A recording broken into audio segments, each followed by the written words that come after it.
আমার আসলে ট্রেন্ডিং এ থাকার কোনো দরকারই নেই। আমি মামুন নামের কাউকে চিনি না, সাধারণ জীবনযাপন করছি।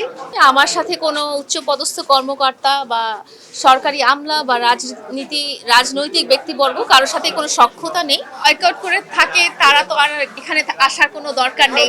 তারা আমার ইন্টারভিউ নেবেন না, ভিডিও করবেন না।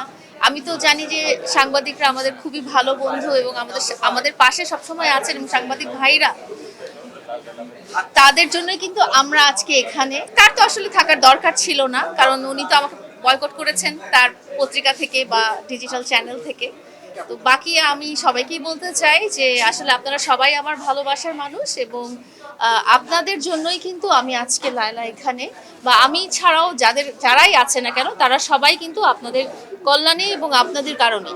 আপনাদের জন্য আমার অনেক অনেক ভালোবাসা, দোয়া। সবসময় এইভাবে আমার পাশে থাকবেন, আমার ভালো সময় আমার খারাপ সময় আমার পাশে থাকবেন। অনুভূতিটা দারুণ। গত বছরও এপি হাউসের super model of the year 2024-এও আমি বিচারক আসনে ছিলাম, এবং ওনারা আমাকে এভাবেই সম্মানিত করেছেন। এবং এই বছরও ওনারা যখন আমাকে ডাকলেন তখন আমি এটা রিকোয়েস্টটা ফেলতে পারলাম না।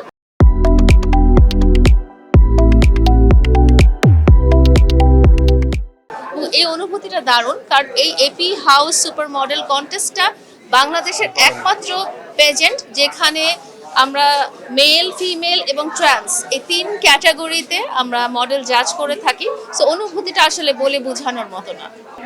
আমি খুবই সাধারণ মানুষ, আমি খুবই বলে না ঘরের মানুষ, যেটা ঘরের মা বোন যেরকম আমি সেরকমই। আমার সাথে কোনো উচ্চপদস্থ কর্মকর্তা বা সরকারি আমলা বা রাজনৈতিক ব্যক্তিবর্গ কারোর সাথে কোনো সখ্যতা নেই।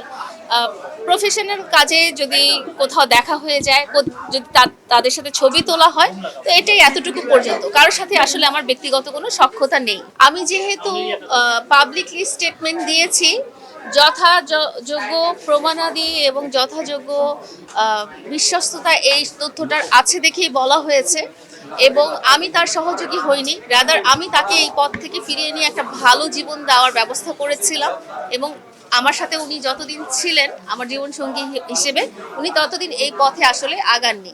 উনি এটা আগে এবং পরে এই কাজগুলো চালিয়ে গেছেন।